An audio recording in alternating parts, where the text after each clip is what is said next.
My name is Marisa Hale.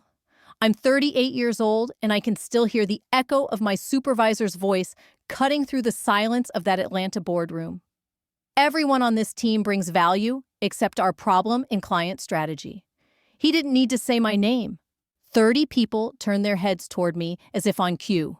A few chuckled awkwardly or sincerely, I couldn't tell. But I felt every glance like a slap. I had given this firm 6 years of my life.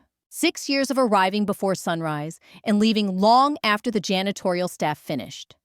I sat there frozen, keeping the mask of professionalism on my face, while Dean Whitaker, director of accounts, clicked to the next slide as though he hadn't just humiliated me in front of everyone. I wouldn't blink. Blinking meant crying, and I refused to give him that victory.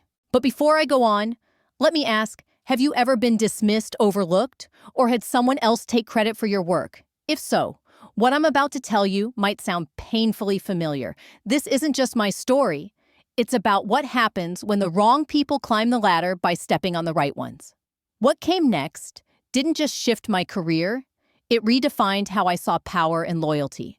I never intended to work at Haven Ridge & Co., a mid-sized marketing consultancy in Atlanta. Right after finishing my MBA in 2016, I had my eye on a startup agency in Austin. But when the market crashed, I accepted the first decent offer, an entry-level strategist role under Dean Whitaker.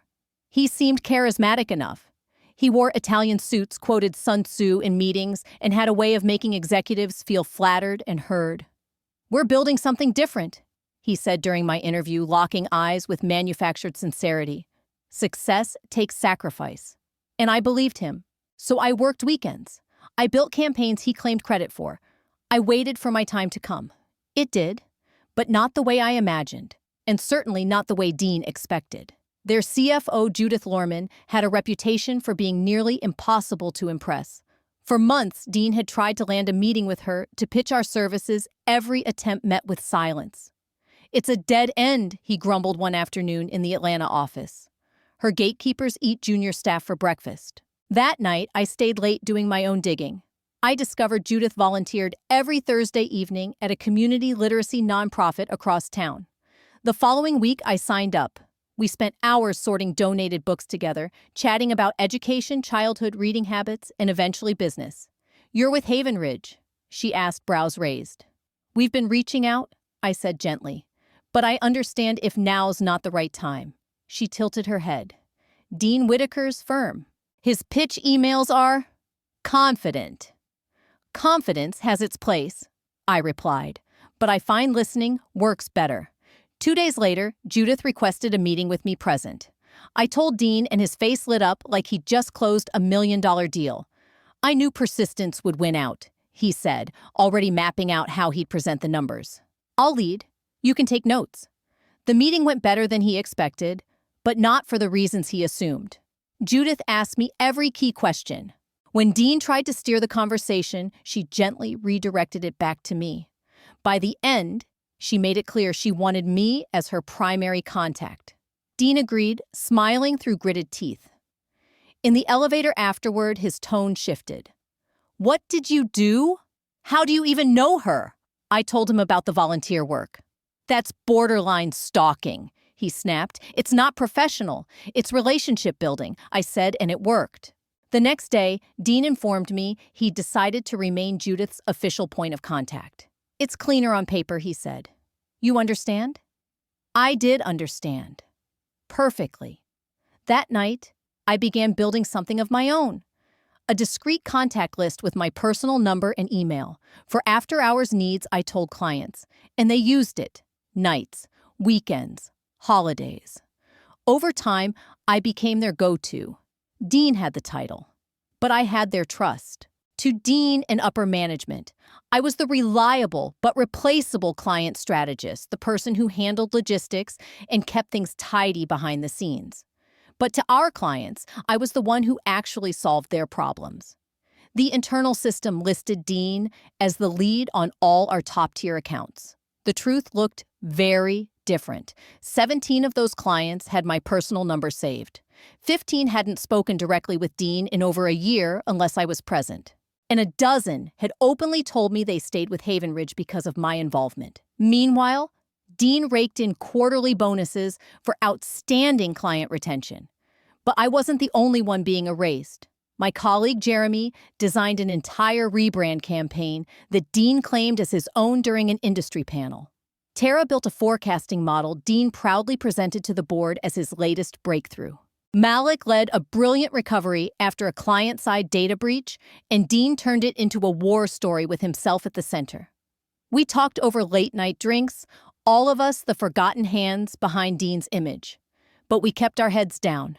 We had bills, families, and health plans, so we endured until the quarterly meeting. The public humiliation wasn't random. A potential client had just slipped through our fingers. It happened to be the only presentation I didn't prepare for Dean because I was deep in damage control with a long-standing client. When the client asked technical questions, Dean improvised wildly and made promises we couldn't deliver. I quietly emailed a suggestion that we clarify expectations. That email later got forwarded. By mistake. The client walked citing misalignment. Dean needed someone to blame, so I became the failure in client strategy. As the murmurs faded and Dean continued his slide deck like nothing had happened, something in me locked into place. Not rage, but clarity. I pulled out a Navy folder I'd quietly assembled months earlier. Emails, texts, written praise, clear proof that our clients stayed because of me.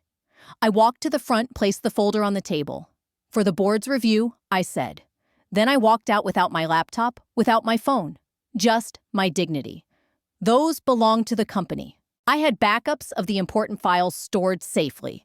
I reached the parking lot when I heard footsteps rushing behind me. Marisa, wait. I turned to see Evelyn Drake, our CEO, holding the Navy folder and breathing hard. At 60, with more than 20 years in corporate leadership, she was known for her steely calm. But now, she looked genuinely shaken. You can't just leave, she said. I believe I can, I replied. My contract requires 2 weeks' notice. I'll submit that in writing. That's not what I meant. She exhaled slowly. You've just shown me you're personally managing relationships tied to over 80% of our annual revenue. We need to talk. I looked her square in the eyes. Now? You want to talk? After watching me get humiliated in front of the whole team, after 6 years of watching my work be handed off to someone else I didn't know, she said quietly. No, I corrected. You didn't want to know. Dean brings in results. No one ever asked how. She didn't argue. Please come inside, she said. Not to the meeting, to my office. I thought about walking away, letting them feel what it's like to lose the person they had quietly depended on. But I knew better. Burned bridges rarely lead to better destinations. 30 minutes, I said. Evelyn's corner office overlooked Midtown Atlanta. I'd only been there once during my interview and once to receive a 3-year service certificate. She closed the door and instead of sitting at her desk, joined me in one of the guest chairs. I've read the client statement, she said, patting the folder. Judith Lorman from Sinclair Tech says she'd follow you anywhere. The Carlyle Group runs major decisions through you, not Haven Ridge. You. She looked up. How did no one notice people see what they expect? I answered. Dean fits the image of success. I don't. I just quietly make things work. That's a massive oversight, she admitted. It's a common one. She studied me. So what do you want, Marisa A. promotion? Dean's title, name it. I hadn't prepared for that. I had only imagined walking away. ChatGPT Janoi. I had imagined leaving with a settlement agreement, something that ensured client confidentiality. What I hadn't expected was to be given a choice. I want recognition, I said at last. Not just for me, for everyone who's kept this company running while others took the credit. I want a client service model that values relationships over personalities. And I want transparency, who actually does the work, who maintains the accounts and compensation that reflects reality, not politics. Evelyn leaned back slightly. That's ambitious. So is managing 85% of our top client relationships while being labeled a problem in strategy, I replied. She gave a small, thoughtful nod. What would this restructuring look like? Exactly. For the next 20 minutes, I outlined what I hadn't realized I'd been designing in my head for years. Clear team roles, visibility of individual contributions, compensation tied directly to client feedback, and retention, not job titles. Internal tracking that reflects real interactions, not hierarchical assumptions. And Dean, she asked, that depends. If he can operate in a system based on merit and accountability, there's room. If not, that's his decision. Evelyn went quiet for a moment. The board meets next week. I'd like you to formally present this proposal. If you believe stories like this deserve to be heard and you're ready for the next chapter in this journey, go ahead and subscribe to the channel. You won't want to miss what happens next. I started to object, but she raised a hand. Not as part of a negotiation for your job. As the new director of client partnerships, the role would report directly to me. And my current role, I asked? We'll fill it, she said, unless you have someone in mind for strategy support. The image of Dean organizing slide decks under my direction briefly crossed my mind. Poetic justice. I'll think about it. 1 week, Evelyn agreed. No announcements until the board signs off. She paused. And how do we explain you leaving the meeting? Tell them I've taken the rest of the day for personal reasons, I said. She stood and extended her hand. Thank you for not walking away, Marisa. It would have been justified, but devastating. I shook her hand. I'm not doing it for the company. I'm doing it for the people who've earned better. Walking out again felt different. This time, the decision was mine. Well, those who might need to hear that sometimes the quietest person in the room is the one holding the real power. The 7 days that followed were oddly still. I returned to Haven Ridge the next morning, greeted by hushed looks and sidelong glances, but no direct questions. Dean avoided me entirely. Whether it was out of embarrassment or calculated silence, I couldn't be sure. I continued doing my day-to-day tasks, but my focus was elsewhere. Every night, I refined the proposal I would present to the board, a proposal that could either reshape the company or end my time there for good. On the third day, Malik found me alone in the break room. What happened after you walked out? He asked quietly. Nothing's decided yet, I replied honestly. He nodded, looking me in the eye. Whatever this is, I'm with you. We all are me, Tara Jeremy. We're tired of seeing our work credited to someone else. His words hit me harder than I expected. Thank you, I said. That means more than you know. At night, I anticipated every possible objection. I mapped out how the restructuring would improve client retention and generate long-term growth. I prepared examples from other firms with similar models. But the most important step wasn't in the slides, it was in the calls I made to our top 15 clients. I told them change might be coming. And without exception, they all said the same thing. They didn't care about job titles. They cared about working with me. The night before the board meeting, Tara called. You ready, I think? So I said. Dean's requested to present his own proposal, she added. My stomach clenched. I see. This isn't a battle, Marisa. The board wants a full view. Sure, I said. But we both knew it absolutely was a battle. A quiet one, but a battle just the same. Oh, and one more thing, Tara added. I haven't shared the client statements yet. I think you should do that yourself. I thanked her and hung up, unsure if her decision was tactical or kind. Either way, tomorrow would change everything. The boardroom overlooked downtown Atlanta.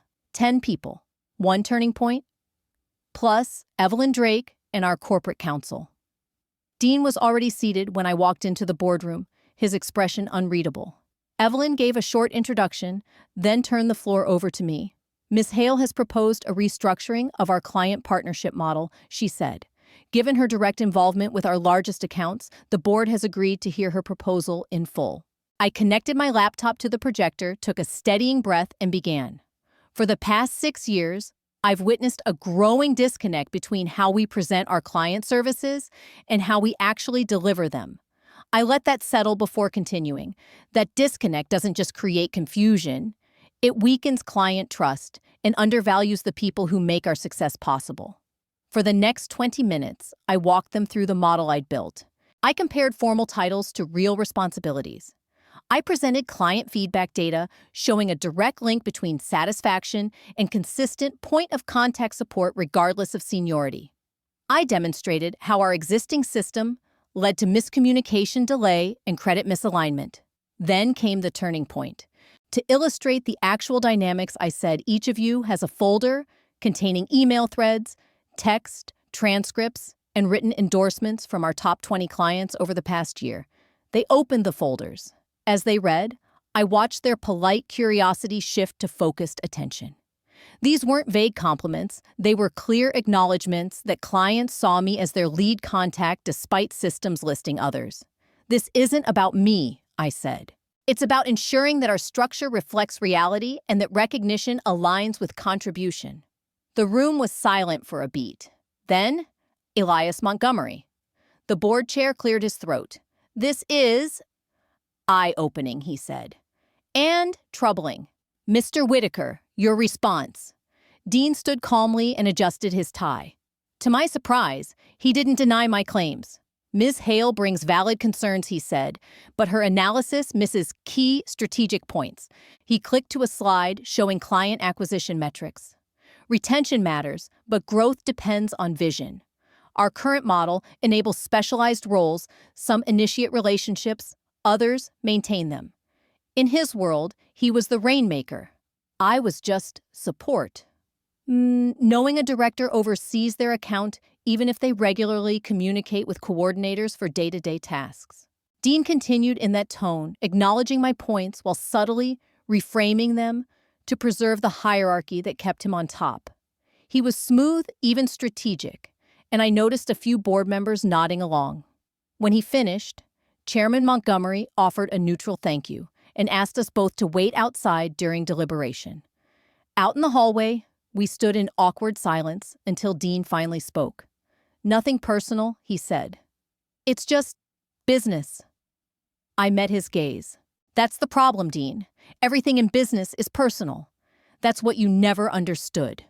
Before he could respond, the door opened. We were called back in. The atmosphere inside had shifted. The board members now wore expressions far more serious than before. Chairman Montgomery spoke first. We've reviewed both presentations and supporting documentation. This situation reveals a clear breakdown in how we've tracked and managed client relationships. He turned to me. Ms. Hale, your documentation is not only compelling, it highlights a dependency dynamic we weren't fully aware of. That presents both a risk and an opportunity. Then he looked at Dean. Mr. Whitaker, your emphasis on structure and specialization has value, but the evidence clearly shows where client loyalty actually resides. Evelyn took over. The board has approved a revised version of Ms. Hale's proposal. Effective immediately, we're creating a client partnership division under her direction. Roles will be clearly defined. Credit and compensation will align with actual contributions. I kept my posture professional, but inside, I felt the weight of long overdue validation. We'll also conduct a full audit of client assignments, she continued. This will involve some temporary reassignments. She turned to Dean. Your skills in acquisition and initial outreach are still valuable. You'll transition to a new role, business development lead.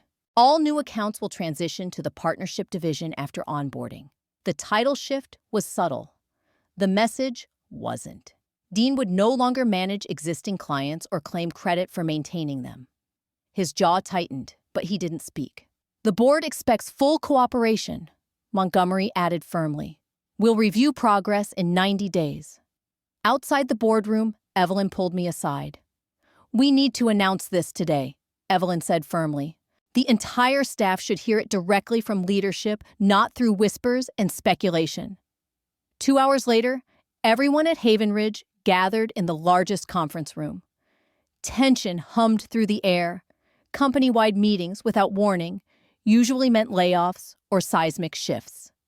Evelyn stood at the front, her tone composed but purposeful. She explained the restructuring as a strategic evolution, an intentional move to align the company's values with the reality of its operations. Then she said it. Effective, immediately. Marisa Hale will serve as Director of Client Partnerships. A wave of surprised murmurs rippled across the room. And we're introducing a new team-based structure that recognizes the true drivers of client retention. She continued. Jeremy Lin will lead creative strategy. Tara McMillan will oversee analytics and reporting. Malik Carter will head client crisis response. I watched my colleagues' eyes widen in disbelief. These were the names of people who had been overshadowed for years, now publicly elevated. Across the room, Dean sat stiffly, his new role notably unmentioned. Evelyn wrapped up with forward-looking optimism, then opened the floor to questions. Lena from accounting raised her hand first. What happens to current account assignments? Great question, Evelyn said. Over the next 2 weeks, Marisa will lead a thorough review of all client relationships. Reassignments will be based on who actually maintains those relationships, not just job titles. Then Jorge from design chimed in. Will compensation change to reflect that I stepped forward? Yes. Anyone responsible for client partnerships will be compensated accordingly, regardless of seniority or prior arrangements. The room shifted. Some faces brightened, others tightened. For those who had done the real work, it was validation. For those who had coasted on borrowed credit, it was a reckoning. As the meeting ended, some coworkers offered quiet congratulations. Others hung back, weighing the implications. Dean slipped out silently. The weeks that followed weren't easy. Restructuring never is, especially when it uproots power. 2 senior managers threatened to resign rather than have their contributions scrutinized. One followed through. The other changed his mind after a major client asked to continue working with his junior associate instead. Jeremy, Tara, and Malik stepped into leadership with both humility and resolve. During our first department heads meeting, Tara voiced what everyone was quietly feeling. This opportunity means everything she said. But honestly, I'm terrified. What if I can't handle it? You already have, I reminded her. The only difference now is that you'll get credit for it. Dean's transition was the hardest. Business development kept him away from existing clients and demanded skills he'd long outsourced to others. Without a team to feed him ideas, craft his decks, or run analytics, the cracks in his image showed quickly. 3 weeks after the restructure, he knocked on my office door. Got a minute? He asked, noticeably less self-assured. I gestured to the chair across from my desk, the desk that used to be his before our offices were reassigned. This isn't working, he admitted. I need support staff for new business development. We all need support, I replied. That's why we've built collaborative teams instead of hierarchies. I can't write pitches like Jeremy. I can't generate data the way Tara does. Without that input, I can't land anything. I looked at him and saw something I hadn't before: humility. Or maybe just discomfort. But either way, it was new. You're right, I said. No one person can do everything. That's the point. So can someone prepare the materials, he asked? No, but the team will collaborate with you. Everyone will be credited for their contributions. You're great at first contact and presentation. Use that. Just don't do it alone. He looked like he wanted to resist, but nodded. Fine. When do we start? We already have. Check your email. You're on tomorrow's creative brief for the Layden pitch.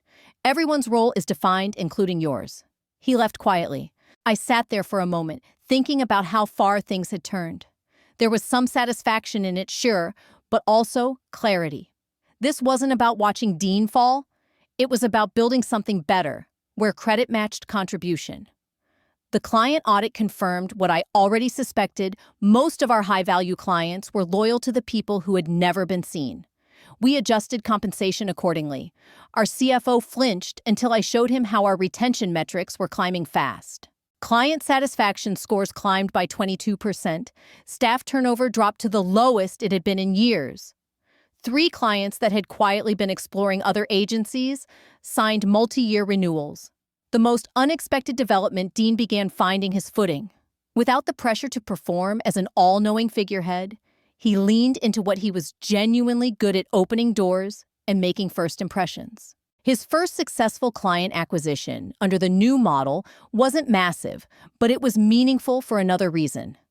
I couldn't have done this without Jeremy's creative strategy and Tara's data work, he said during the announcement.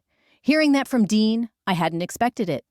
At the 90-day board review, Evelyn presented performance numbers that exceeded even my projections. Chairman Elias Montgomery reviewed the results with quiet satisfaction. It seems transparency agrees with us, he said. The next question is scalability. Can this structure support continued growth? I nodded. We're documenting workflows, client engagement methods, and team dynamics to build a scalable, sustainable model. The foundation remains the same. Recognize the real work, not just the loudest titles. A board member turned to me. And you, Ms. Hale, are you satisfied with what you've built? The question gave me pause. Was I satisfied? The restructuring had brought recognition and authority I'd earned. It had lifted colleagues who'd long deserved the spotlight, but satisfaction. That sounded final, and I was just getting started. I'm encouraged, I answered, but true success isn't measured in 90 days. It's measured in the culture we sustain over time. Later that evening, as I was packing up, Evelyn stopped by my office.